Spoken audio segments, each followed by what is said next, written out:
Assalamualaikum warahmatullahi wabarakatuh. Eh, Hari ini mata pelajaran Pendidikan Pancasila sudah sampai ke materi ancaman, tantangan, hambatan, dan gangguan yang terjadi di Indonesia atau yang biasa disebut dengan ATHG. Nah, untuk materi ini, saya share screen dulu untuk PowerPoint-nya.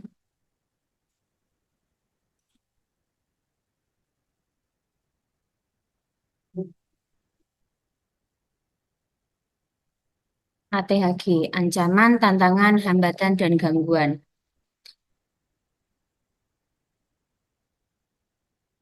Ancaman.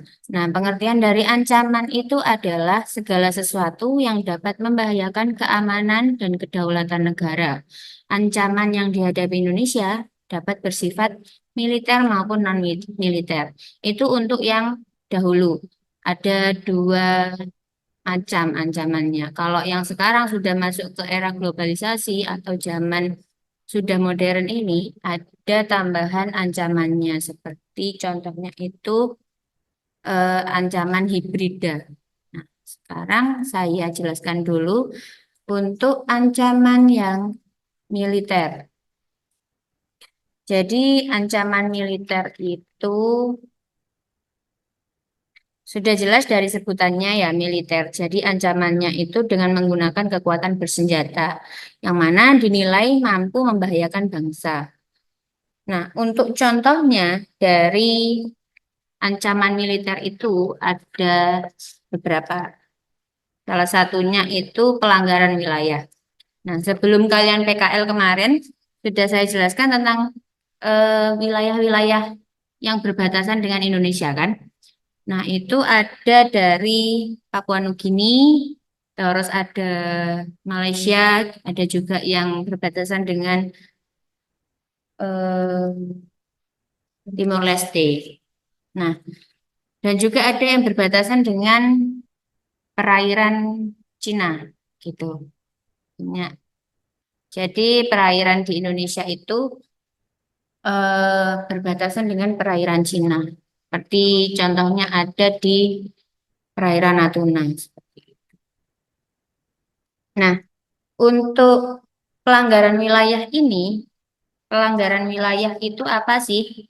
Pelanggaran wilayah adalah suatu tindakan memasuki wilayah tanpa izin, baik oleh pesawat terbang maupun kapal-kapal. Nah, itu pesawat terbangnya itu enggak yang apa pesawat terbang yang berbayar gitu loh, bukan kayak gitu, tapi pesawat terbang yang untuk tempur, terus kapal-kapalnya juga kapal-kapal perang kayak gitu-gitu.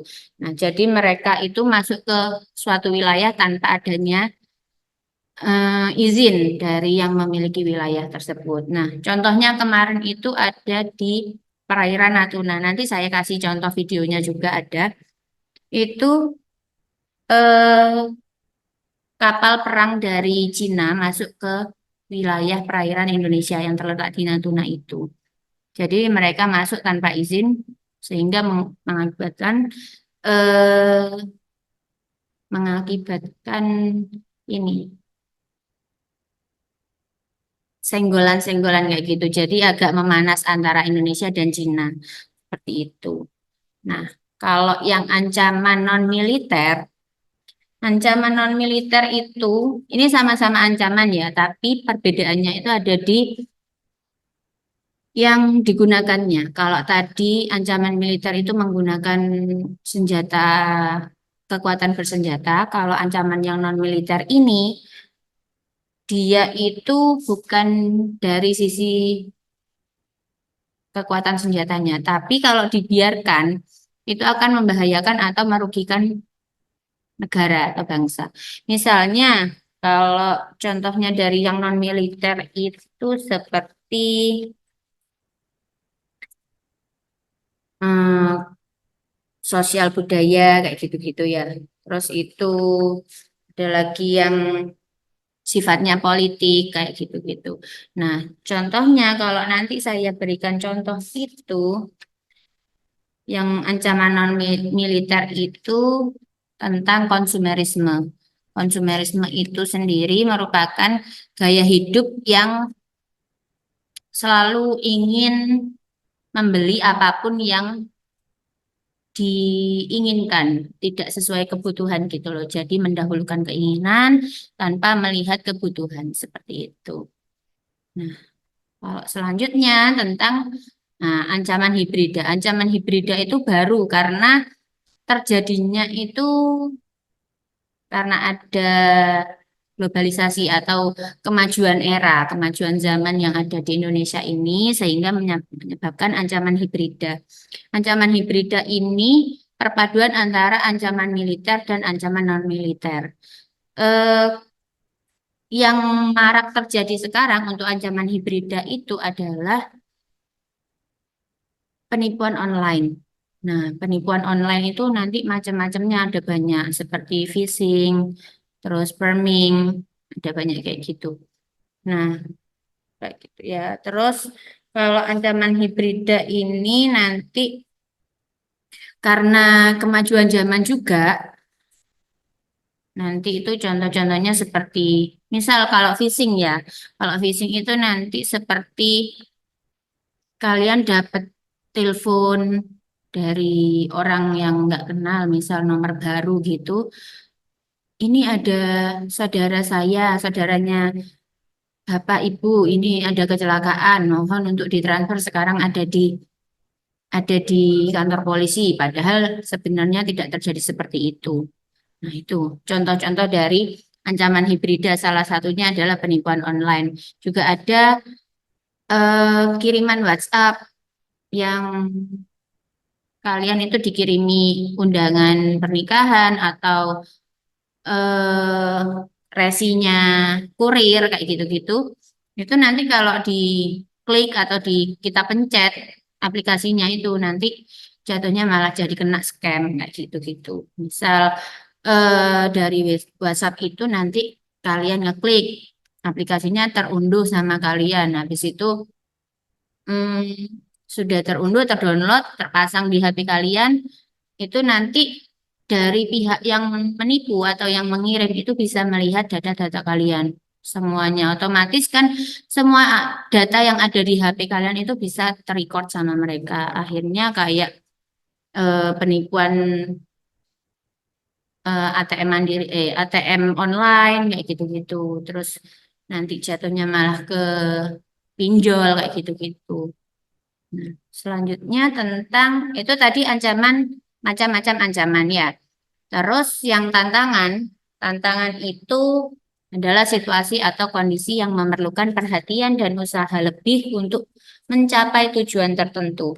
Jadi kita misal mau ingin memiliki handphone yang terbaru nih, misal. Tantangannya kita apa? Harus nabung lebih giat kayak gitu-gitu. Nah, tapi ini tantangannya yang terjadi di Indonesia. Jadi tujuannya dari bangsa Indonesia itu apa? Jadi dapat tantangan seperti apa gitu. Kalau tantangan yang ada di Indonesia sekarang ini adalah nih, ada globalisasi. Globalisasi yaitu kan kita sudah di abad ke-21. Jadi ada kemajuan era-era itu dengan karena di era globalisasi ini sangat mudah mendapatkan semua informasi. Misalnya kalian ingin tahu tentang negara Amerika, tanpa harus kalian ke sana, kalian sudah bisa tahu informasi-informasi itu.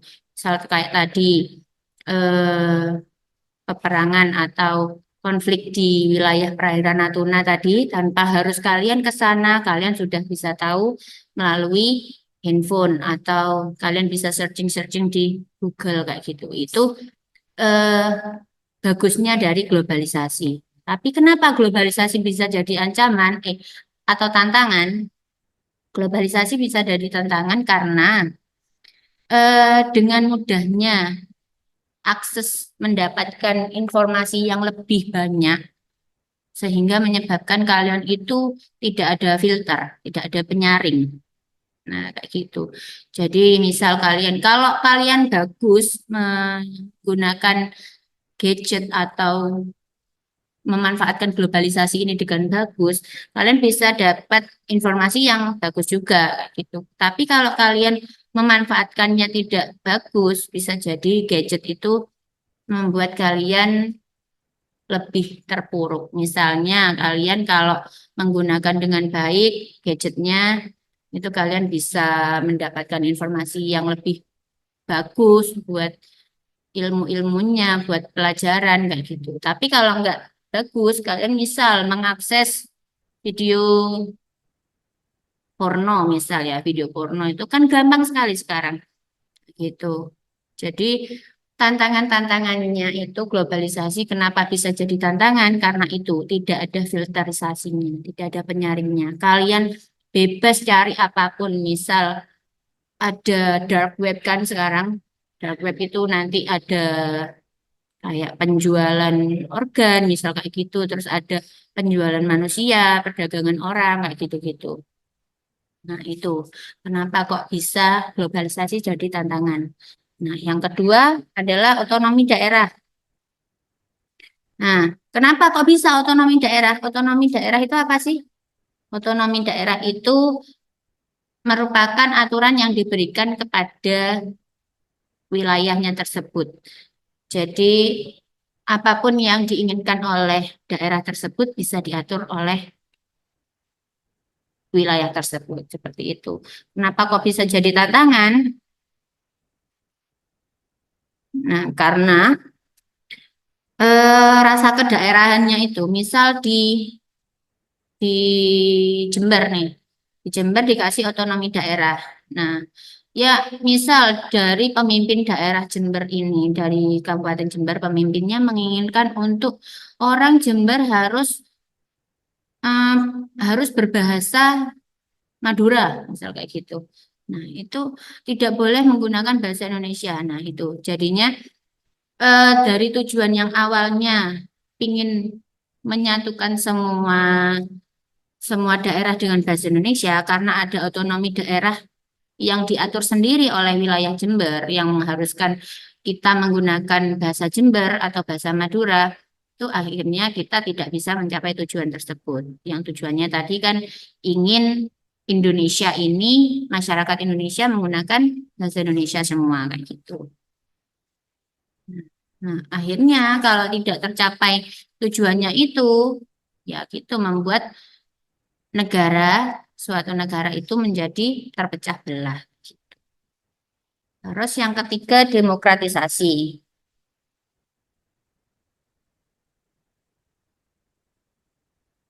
Nah, demokratisasi demokratisasi itu kan sebenarnya bagus nih. Itu kan kita di demokratisasi itu kita bertujuan untuk membuat semua masyarakat Indonesia ini bisa mempunyai suara, gitu kan. Nah, tapi kenapa kok bisa jadi tantangan? Karena bagi Indonesia sering disalahartikan. Demokratisasi itu sering disalahartikan sehingga mengarah ke hal-hal yang anarkis. Misal, demokratisasinya itu seharusnya kita bebas memilih calon pemimpin ya, kayak yang kemarin itu pesta pemilu. Nah, itu kan ada demokratisasi di dalamnya. Itu misal kita bebas memilih pemimpin kayak gitu kan. Tapi karena disalahartikan akhirnya membuat perpecahan di antara masyarakatnya. Karena ada yang milih nomor satu, nomor dua, nomor tiga. Akhirnya yang misal nomor satu dan dua ini crash, nggak suka. Karena nggak suka sama nggak suka jadinya ada perpecahan kayak gitu. Nah, padahal tujuannya dari demokratisasi ini kan kita diberikan suara untuk agar tidak terjadi KKN, korupsi, kolusi, dan nepotisme. Nah, itu kita dikasih suara biar tidak terjadi KKN. Misal kalau terjadi KKN nih, eh, untuk pemimpin di wilayah Jember, karena yang terdahulu pemimpinnya itu bapaknya. Nah, pemilu yang akan datang itu anaknya kayak gitu. Misal kita tidak ada demokratisasi kayak gitu ya. Karena kalau sudah ada demokratisasi ini, kita dikasih suara gitu. Dan jadi warga dari Jember ini bisa memilih pemimpinnya. Itu kalau bagus. Kalau tantangannya tadi, kenapa demokratisasi jadi tantangan? Karena sering disalahartikan seperti itu. Nah, lanjut ke hambatan. Hambatan adalah faktor-faktor yang menghalangi atau memperlambat proses pencapaian tujuan. Sama kayak yang tantangan tadi ya. Nah, kalau hambatan macam-macamnya itu ada rendahnya mutu SDM. SDM itu apa? Sumber daya manusia ya. Kalau kenapa kok bisa menjadi hambatan rendahnya mutu SDM atau rendahnya mutu sumber daya manusia itu menjadi hambatan karena kalau kita masyarakatnya itu tidak pintar misal ya, atau sumber daya manusianya itu tidak tinggi dalam ilmu pengetahuan misal, itu kita bisa dibodoh-bodohi sama negara lain. Misalkan seperti andai waktu itu Priok Ponorogo itu kan mau diklaim sama Malaysia. Andai waktu itu SDM-nya Indonesia itu rendah semua atau nggak ada yang bermutu istilahnya ya. Itu pasti sudah keambil sama Malaysia kayak gitu. Gitu. Makanya rendahnya mutu SDM itu menjadi hambatan. Terus yang selanjutnya ketidakpercayaan pada pemerintah. Kenapa kok bisa jadi hambatan, Bu? Iya, karena kalau kita tidak percaya pada pemerintah, nah proses integrasinya, integrasi itu apa sih? Integrasi itu proses penyatuan perbedaan, ya kan? Nah, kalau kita tidak percaya pada pemerintah, pemerintah pusat deh, presiden kan akhirnya, kita tidak percaya pada presiden yang menjabat sekarang, misal. Nah, itu akan menjadi hambatan untuk tujuannya dari Indonesia ini. Tadi tujuannya Indonesia kan ingin eh, bersatu, ingin menyatukan semua daerah-daerah yang ada di Indonesia ini. Kalau kita tidak percaya pada pemerintah, pasti tidak akan terjadi, tujuan itu tidak akan tercapai seperti itu. Terus, nah kemiskinan ini yang masih sering terjadi di Indonesia, masih banyak kasus-kasus kemiskinan. Kenapa menjadi hambatan? Ya karena nanti kalau sudah miskin, terus pasti mutu SDM-nya rendah. Akhirnya gampang dibodoh-bodohi sama pihak luar. Akhirnya tidak percaya kepada pemerintah seperti itu. Akhirnya ya dari ketiga aspek ini mengakibatkan tidak tercapainya tujuan dari Indonesia tersebut. Gitu. Terus lanjut ke gangguan. Gangguan adalah kondisi atau peristiwa yang mengganggu stabilitas dan keamanan, tetapi biasanya bersifat sementara atau bisa diatasi dengan cepat. Nah, contohnya, nah ini gangguannya seperti bencana alam. Ini kan enggak disangka-sangka kan kalau bencana alam. Misal waktu itu ada di Aceh bencana alamnya seperti bencana alam yang berupa hmm, banjir bandang atau ini tsunami ya, bencana alamnya tsunami, banjir bandang, kebakaran kayak gitu, kebakaran hutan.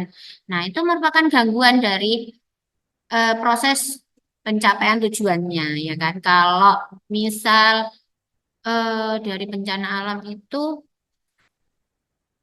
pinginnya Indonesia itu sudah bagus nih. Kalau misal Aceh, di Aceh itu sudah ada pembangunan yang sudah bagus, akhirnya kena bencana alam. Nah, itu sebuah gangguan.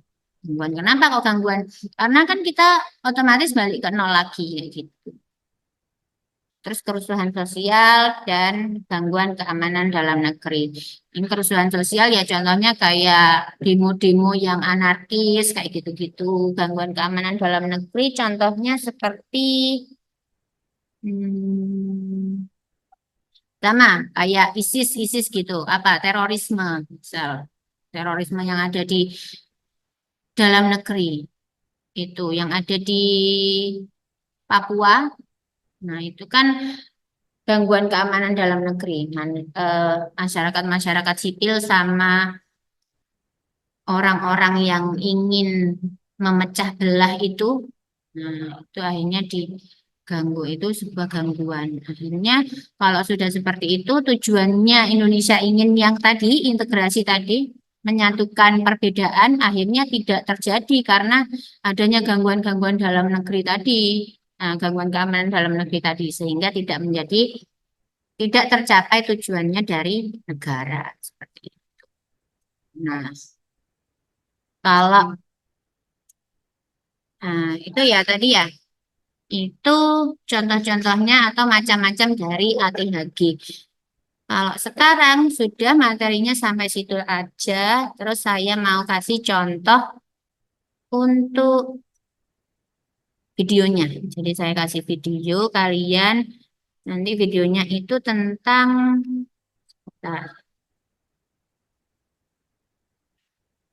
materinya ini.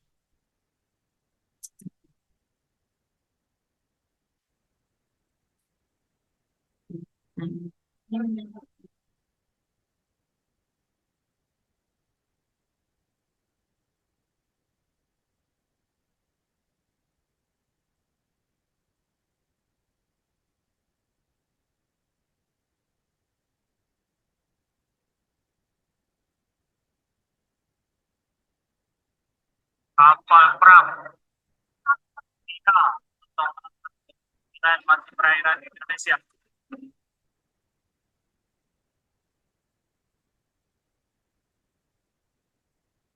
Kapal perang Cina.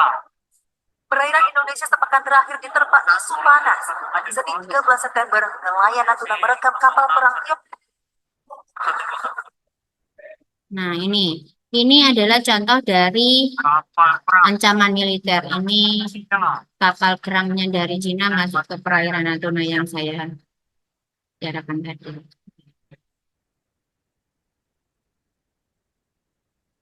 Kapal perang Cina. Perairan Indonesia sepekan terakhir diterpa isu panas. Pada Senin 13 September, nelayan Natuna merekam kapal perang Tiongkok mondar-mandir di Laut Natuna Utara. Nelayan bahkan mengaku melihat 6 kapal perang Tiongkok. Ketua Aliansi Nelayan Natuna, Henry, mengaku kehadiran 6 kapal perang Tiongkok yang terdiri dari 1 kapal induk, kapal perang, 2 kapal penjaga pantai atau Coast Guard, membuat nelayan Indonesia khawatir.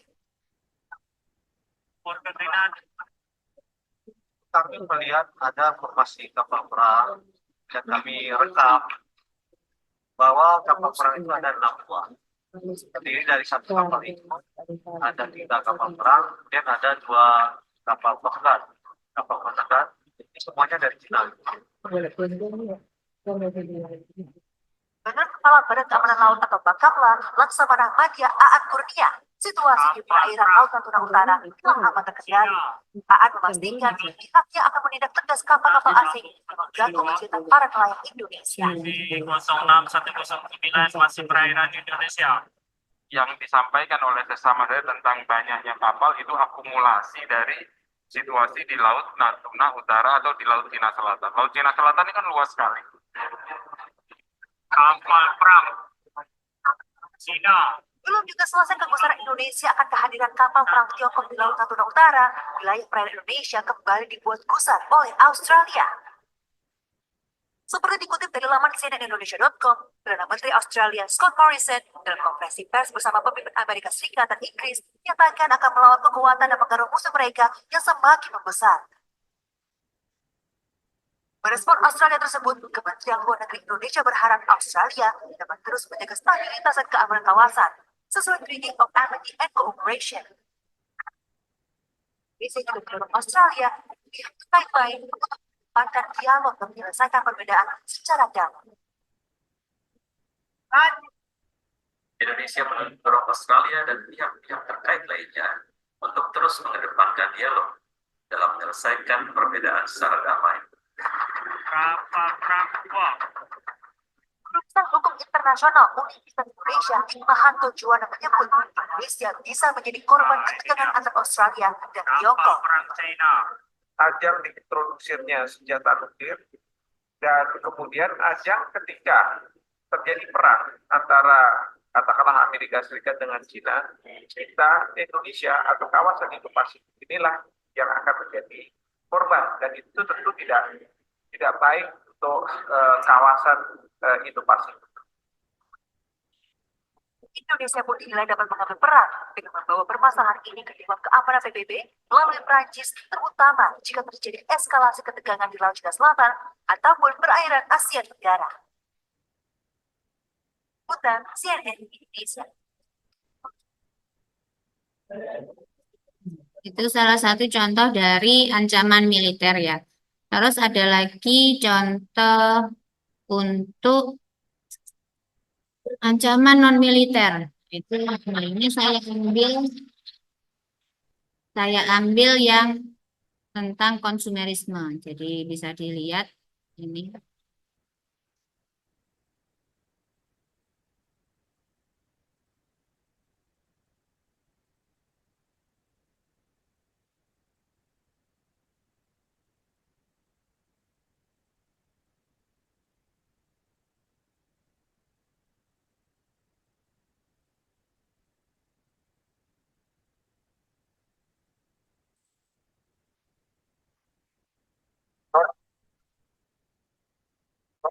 Contohnya, contohnya seperti pembuatan ini ya, ada HP, HP terbaru ini iPhone 5. Terus ada lagi nanti iPhone yang selanjutnya yang lebih terbaru.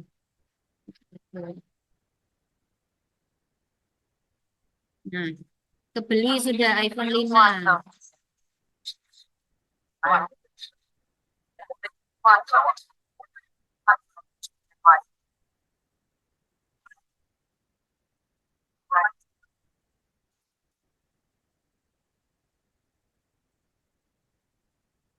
I am today.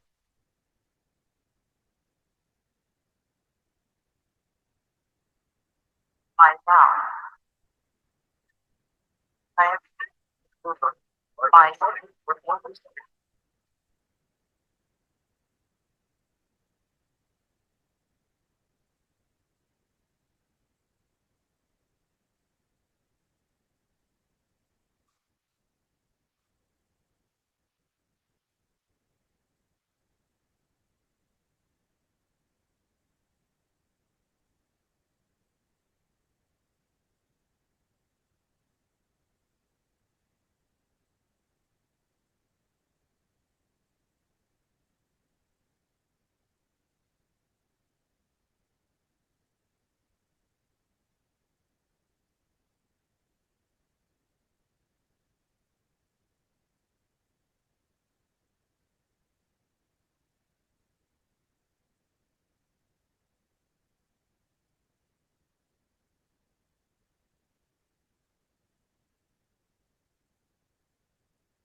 dari video barusan tentang konsumerisme, itu kan tadi videonya seperti ada HP baru nih, iPhone 5. Habis itu sudah kebeli ada iPhone yang versi terbaru. Akhirnya dia itu beli tidak sesuai kebutuhan. Jadi dia beli terus setiap ada iPhone yang terbaru. Nah, versi terbaru karena hanya FOMO ya. FOMO itu hanya mementingkan keinginan aja, nggak memikirkan kebutuhan.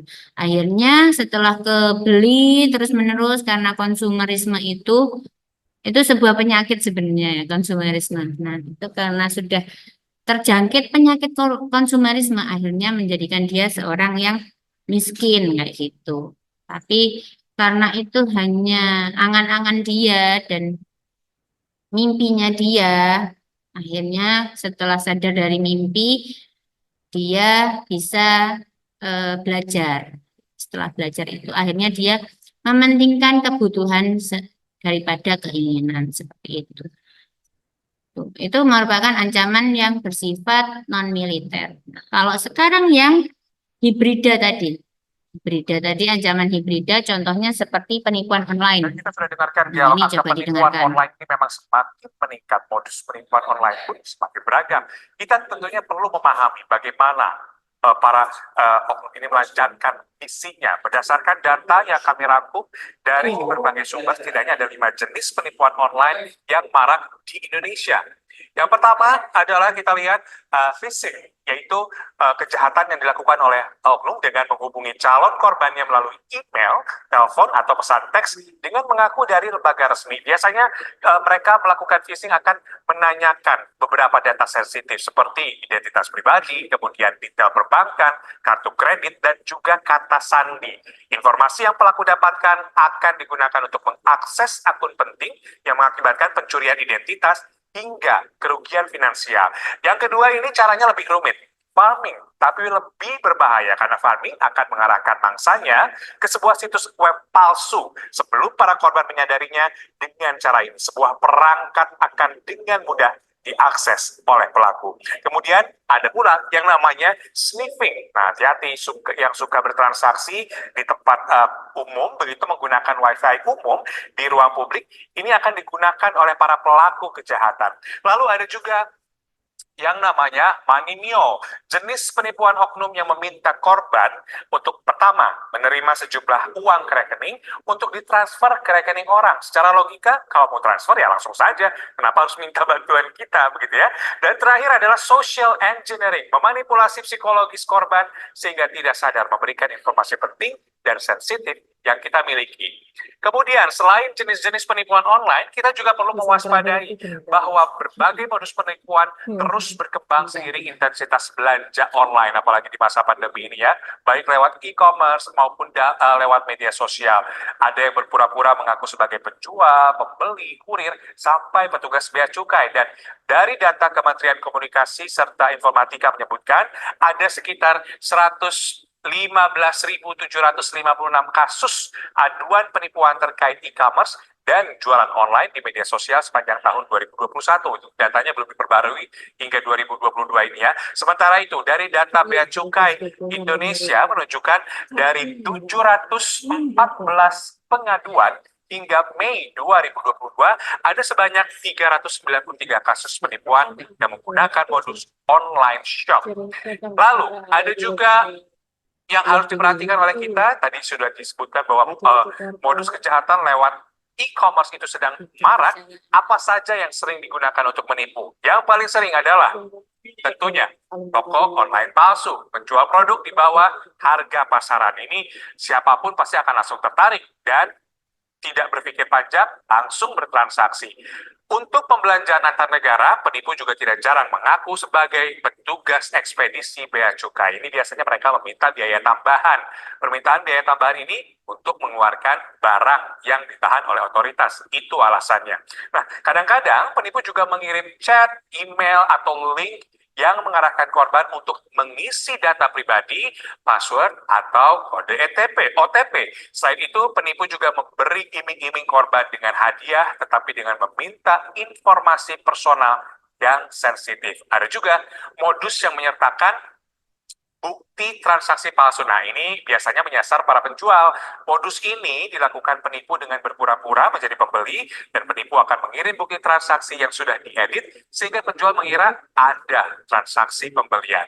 Yang terbaru yang tadi baru saja dibahas oleh rekan saya Caca dan Alphonse Tanujaya, yang terbaru adalah penipuan yang mengatakan akan mengatasnamakan jasa ekspedisi. Modusnya meminta korban untuk melakukan pengecekan resi jasa pengiriman lewat ekstensi APK yang dikirimkan oleh penipu.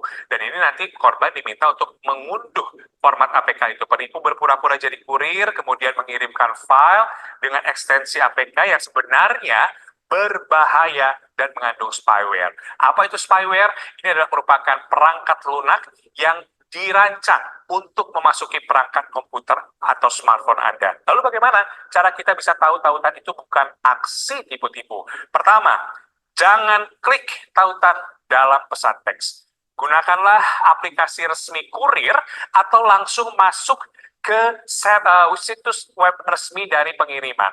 Dan kalau Anda memeriksa nomor pelacakan di aplikasi atau situs web resmi kurir, jangan dari tautan yang dikirimkan lewat pesan teks. Ingat, install aplikasi atau unduh aplikasi hanya dari akun official. Dan ini akan memastikan bahwa spyware ataupun apapun di perangkat kita itu dapat dideteksi dan juga dihapus, sehingga smartphone kita aman dari spyware. Dan terakhir, bagaimana jika kita tidak sengaja sudah terlanjur mengklik dan mendownload file APK itu? Segera matikan jaringan internet Anda, kemudian cari file APK yang sudah terinstall, dan segera hapus file yang berasal dari sumber file APK. Jadi tingginya jumlah kasus penipuan belanja online ini memang harus direspon dengan mengintensifkan kegiatan edukasi dan sosialisasi dari pemerintah, terutama untuk mengenali beragam modus penipuan dan juga bagaimana menghindarinya. Kita sebagai pelaku dan pengguna juga harus membekali diri dengan memperbanyak informasi mengenai penipuan secara online dan tips keamanan digital. Tadi kita sudah dengarkan. Sudah, videonya itu. Jadi yang terakhir itu tentang penipuan online tadi kan ya. Itu sudah ada macam-macamnya penipuan online seperti yang saya jelaskan di awal tadi juga. Itu makanya kita kalau di era globalisasi ini ada enaknya dan enggaknya ya. Ya, jadinya kita harus pintar-pintar memilih dan memilah informasi. Nah, semoga ilmu yang barusan saya jelaskan atau saya sampaikan dengan singkat ini bisa menambah wawasan kalian di era globalisasi ini. Sekian materi pendidikan Pancasila hari ini. Assalamualaikum warahmatullahi wabarakatuh.